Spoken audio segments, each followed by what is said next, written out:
নমস্কার, বাংলা সিরিয়াল সমাচারে তোমাদের অনেক অনেক স্বাগত। অনুরাগের ছোঁয়ার আজকের পর্বে দীপা তো খুঁজতে বেরিয়ে গেছে ডাক্তারবাবুকে, আর ওই গুন্ডাগুলোর পেছন করতে করতে একটা হসপিটালের মতো জায়গাতে আসে।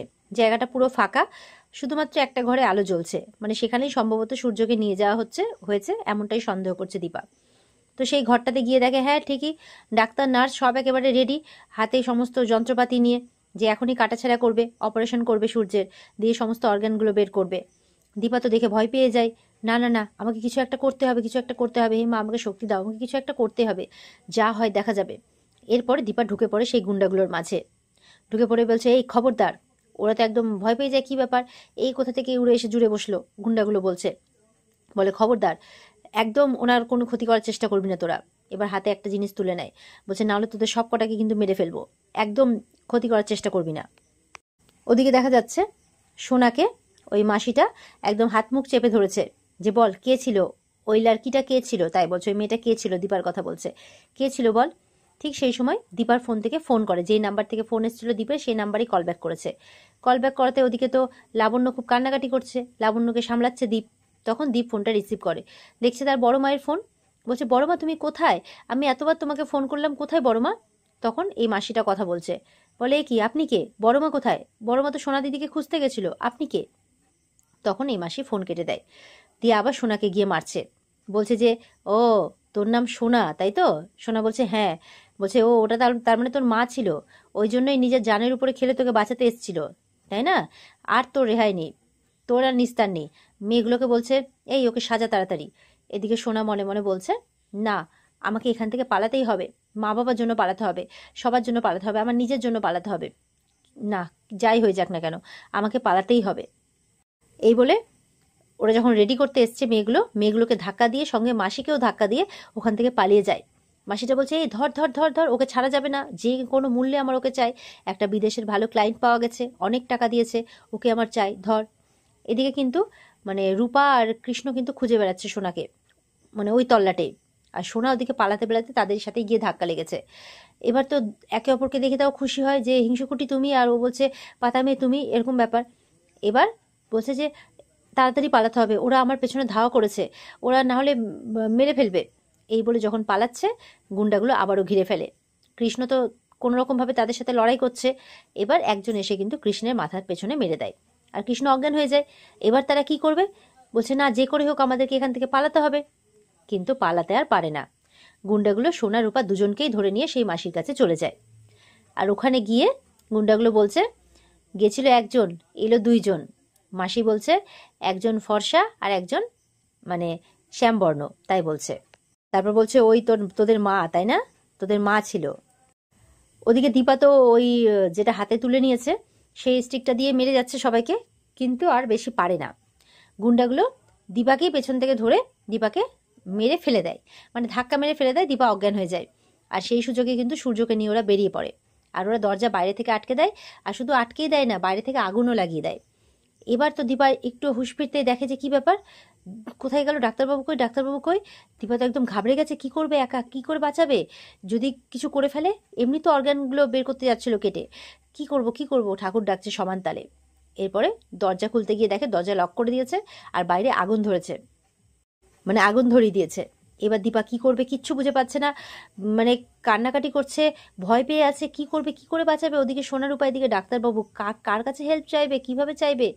এবার প্ল্যান করেছে দরজাটা ভেঙে ফেলতে হবে, সমানে ঠাকুর ডাকছে আর চেষ্টা করছে দরজাটা ভেঙে ফেলার। ওদিকে সোনারূপাকে ওই মাসিটা বলছে দমদার অরাত, তবে আর কি হবে, ও তো নেই আর, বলছে ও আর বেঁচে নেই, ও শেষ, সব শেষ, তাই বলছে। সোনারূপা শুনে অবাক, সোনা তো সমানে কেঁদে যাচ্ছে। রূপা বলছে না, আমাদের মাকে মারা অতটা সহজ নয়, অতটা সহজ নয়, আমার মা আসবে, আমার মা ঠিক আসবে, তাই বলছে। মাসি বলছে কোথা থেকে আসবে, আকাশ থেকে টপকে পড়বে নাকি। রূপা বলেই যাচ্ছে মা আসবে, মা আমাদেরকে বাঁচাতে ঠিক আসবে। আর ওদিকে দীপা কিন্তু ঠাকুর ডেকে যাচ্ছে, কিভাবে বেরোবে, দরজাও ভাঙছে না কিছুতেই। এবার রূপার সামনে সোনাকে মেরেছে এক চর, তুই আমাকে মেরে পালিয়েছিলিস না, এত বড় সাহস। আর ওদিকে তোদের মা আমাকে বোকা বানিয়েছে, যমুনাবাইকে বোকা বানিয়েছে, এত বড় সাহস, আমি সবাইকে শেষ করে দেবো, তাই বলছে। রূপা বলছে ওরকম কিচ্ছু হবে না, তুমি ওকে মারলে কোন সাহসে। এবার রূপা মারতে গেলে রূপাকেই ঝিটকা মেরে ফেলে দিচ্ছে। আর মাসি আবার সোনাকে ধরেছে, সোনা বলছে আমার বাবা কোথায়, মা কোথায়। বলছে তোদের বাবা সবাইকে শেষ করে দেব, আর তোদেরকে বিদেশে পাচার করে দেব, ভালো ক্লায়েন্ট পেয়েছি, অনেক টাকা দিয়েছে। এই বলে মেয়েগুলোকে বলছে এই ওদেরকে রেডি কর, এই বলে চলে যায়। কিছুক্ষণের মধ্যে দেখা যাচ্ছে তাদেরকে রেডি করেই নিয়ে চলে এসছে। সোনা বলছে আমাকে রঙিন কাপড় কেন পরালে, আমি রঙিন কাপড় পরি না, আমি সাদা কাপড় পরে থাকি। এদিকে রূপাকেও রেডি করিয়ে দিয়েছে। সোনাকে আগে রেডি করাচ্ছে, সোনাকে আগে পাঠাবে ক্লায়েন্টের কাছে, তারপরে রূপাকে পাঠাবে। এবার তো রূপা কি করবে কিচ্ছু বুঝে উঠতে পারছে না। সোনা বলছে দেখছো তো এরা কিন্তু খুব ডেঞ্জারাস, তোমার সামনে আমাকে কেমন করে মারলো দেখলে, আমরা আর বাঁচতে পারবো না। এদিকে রূপা বুদ্ধি খাটিয়ে বলছে আচ্ছা ঠিক আছে, কিছু যখন করার নেই, ঠিক আছে ওর পরে আমাকে পাঠাবে তো, আমি তাহলে ততক্ষণ বসি। এই বলে বসে বিছানাতে কিন্তু সুচ সুতো দেখতে পেয়েছে, সেই বুদ্ধিতেই বসেছে। এবার বিছানার মধ্যে সুচকে ফুটিয়ে রেখে দিয়েছে রূপা বুদ্ধি করে। কিছুক্ষণের মধ্যে মাসি এসছে, এসে মাসিটা ওখানেই বসেছে, আর সুচ গেছে ফুটে, আর বাবাগো মাগো করছে। তখন বলছে এটা কে করেছে, এটা কে করেছে, তখন রূপাকে মারছে, তুই করেছিস না, এটা তুই করেছিস না, দাঁড়া, কাউকে ছাড়বো না, আমি কাউকে ছাড়বো না। ওদিকে দেখা যাচ্ছে প্রায় ভোর হয়ে গেছে। রুডি রুডি এসছে এবার ওই দলবলের ওখানে, যারা সূর্যকে ধরে রেখেছে। বলছে প্রায় ভোর হয়ে এসছে, এর কিছু একটা ব্যবস্থা করতে হবে। ঠিক করেছে যে ওকে জ্যান্ত কবর দিয়ে দেবে, ও তো অজ্ঞান হয়ে আছে, এখন কবর দিয়ে রেখে দেবে, তাহলে ওকে নিয়ে আর এদিক ওদিক করতে হবে না, কেউ খুঁজে পাবে না। তারপরে সময় মতো এসে ওকে ওর লাশটা বের করে ওর অর্গানগুলো সব বেঁচে দেবে। এমনটা প্ল্যান করেছে রুডি, আর সেই প্ল্যানটা গুন্ডাগুলোকে বলছে। তো গুন্ডাগুলো বলছে আচ্ছা ঠিক আছে বস, আপনি যা বলবেন। তখন বলছে সাবধানে নিয়ে আয়, আমার শ্বশুরমশাই সাবধানে নিয়ে আয়। তারপরে ওখানে গর্ত খোঁড়াই আছে একটা গাড্ডা, সেই গাড্ডাতে সূর্যকে কিন্তু ঢুকিয়ে দেয়, আর উপর দিয়ে মাটি চাপা দিয়ে দেয়। এবার একটা গুন্ডার কিন্তু জুতোটা ছিঁড়ে যায়। বলছে বস জুতো তো ছিঁড়ে গেছে, এবার কি করব? বলে তুই তো যাবি গাড়িতে, জুতোর কি দরকার, চল। এই বলে সেই জুতোটা রেখেই কিন্তু চলে যায়। সেই স্ট্রেচারটা ওখানে রাখা আছে, জুতোটাও পড়ে আছে। এবার দেখা যাচ্ছে যে দীপা ওদিক থেকে কিন্তু আসছে, কিন্তু দীপার শরীর একেবারে ক্লান্ত, হাঁটার জোর নেই, হাঁটতে হাঁটতে মাথা ঘুরে পড়ে যায়। যখনই মাথা ঘুরে পড়ে যায় তখনই দেখা যাচ্ছে অবিনাশ আর কৃষ্ণ সেখানে চলে আসে দীপা দীপা করতে করতে। তখন দীপার চোখে মুখে জল দিচ্ছে, দীপা উঠুন, দীপা উঠুন। দীপার হুঁশ ফিরে। দীপা বলছে আপনারা, শরীরে কিন্তু জোর নেই, উঠতেও পারছে না ঠিক করে। বলছে আপনারা, সোনারূপা কোথায়? কৃষ্ণ বলছে আমি জানি না, আমি জানি না ওরা কোথায়। বলে জানো না মানে, কোথায় ওরা?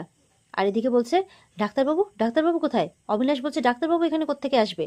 তখন গীতা দীপা সবটা বলে, বলার পর বলছে এখানেই হবে, ডাক্তারবাবু করে বেশি দূর নিয়ে যেতে পারবে না, এখানে আশেপাশে কোথাও একটা হবে। এই বলে ছুটে খুঁজতে বেরিয়ে যায়। অবিনাশটা পেছন পেছন যায় যে কোথায় খুঁজছেন, এখানে কোথায় পাবো আমরা, আপনাকেই তো অনেক কষ্টে স্পেশাল সোর্স লাগানো ছিল বলে আপনাকে খুঁজে পেয়েছি। ওদিকে দীপা যখন গুন্ডাদের সমস্ত বিবরণ বলছিল অবিনাশকে, তখন বলছিল আমাদের গাড়ি এখান দিয়ে আসার সময় কিন্তু আমরা একটা গাড়িকে যেতে দেখেছি, সেখানে বেশ অনেকজনই ছিল, কিন্তু সেখানে কিন্তু সূর্য বা সোনারূপা আমরা কাউকেই দেখতে পাইনি।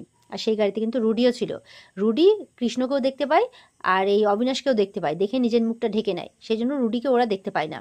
আর সেই সময় কৃষ্ণের সবে ওই অজ্ঞান অজ্ঞান অবস্থা, মাথায় বাড়ি মেরেছিল, সেই অবস্থাতেই অবিনাশকে নিয়ে যাচ্ছিল, তাই কৃষ্ণ খুব একটা ভালো করে দেখতে পায় না। এরপরে দীপা কিন্তু ওই জায়গাতে পৌঁছে গেছে যেখানে সূর্যকে পুরো মাটি চাপা দিয়ে রেখে দেওয়া হয়েছে। এবার দীপা বলছে ওরা নিশ্চয়ই এখানে আশেপাশে কোথাও হবে, আমি ওই জঙ্গলে খুঁজতে যাচ্ছি। তারপর বলছে কি করছেন দীপা, ওই জঙ্গলে যাচ্ছেন আপনি? তারপরে দীপার হঠাৎ চোখ পড়ে যে একটা জায়গায় একটা জুতো পড়ে আছে। বলে ওই যে দেখতে পাচ্ছেন একটা হলুদ রঙের জুতো পড়ে আছে। তারপরে দেখুন স্ট্রেচার, ওই স্ট্রেচারে করেই তো ডাক্তারবাবু নিয়ে যাচ্ছিল ওরা। তখন বলছে আর এখানে মাটিটা খোঁড়া কেন এরকম ভাবে? তখন বলছে দীপা, অবিনাশ বলছে এখানে এটা হসপিটাল চত্বর, এখানে স্ট্রেচার এইসব পড়ে থাকতেই পারে, আপনি চলুন প্লিজ, এখানে টাইম ওয়েস্ট করলে হবে না। দীপা বলছে না না না, আমাকে কিছু একটা করতেই হবে, আমার আমার এই জায়গাটা ঠিক বলে মনে হচ্ছে না, এখানে এইভাবে মাটি খোঁড়া, এখানে স্ট্রেচারটা এইভাবে রাখা, আমার ব্যাপারটা ঠিক বলে মনে হচ্ছে না। ওদিকে সোনারূপা কিন্তু কোনো ক্রমে ছুটে পালানোর চেষ্টা করছে, বলছে তাড়াতাড়ি পালাতে হবে, না হলে ওরা আমাদেরকে বেঁচে দেবে। ঠিক সেই সময় গুন্ডাগুলো আবার ঘিরে ফেলে। দেখা যাচ্ছে দীপা মা কালী রূপে সেকে তাদের কাছে চলে এসেছে তাদেরকে বাঁচাতে, যে শয়তান ওদেরকে ছেড়ে দে, নাহলে তোদের কেটে টুকরো টুকরো করে দেব। তাহলে বন্ধুরা, দীপা কি পাবে তার ডাক্তারবাবুকে খুঁজে, আর ওদিকে কি পারবে সোনারূপাকে বাঁচাতে? এর বিস্তারিত দেখতে পাবো আমরা আগামী পর্বের রিভিউতে। ততক্ষণ সবাই অপেক্ষায় থেকো, আর পর্ব কেমন লাগলো অবশ্যই তোমরা কমেন্ট করে জানাবে। দেখা হচ্ছে আগামীকালকে। এই পর্বের বিস্তারিত দেখতে অবশ্যই স্টার জলসার পর্দায় চোখ রাখবে, আর আমাদের সাথে জুড়তে চ্যানেলকে সাবস্ক্রাইব করবে। ভালো থেকো সবাই, টাটা।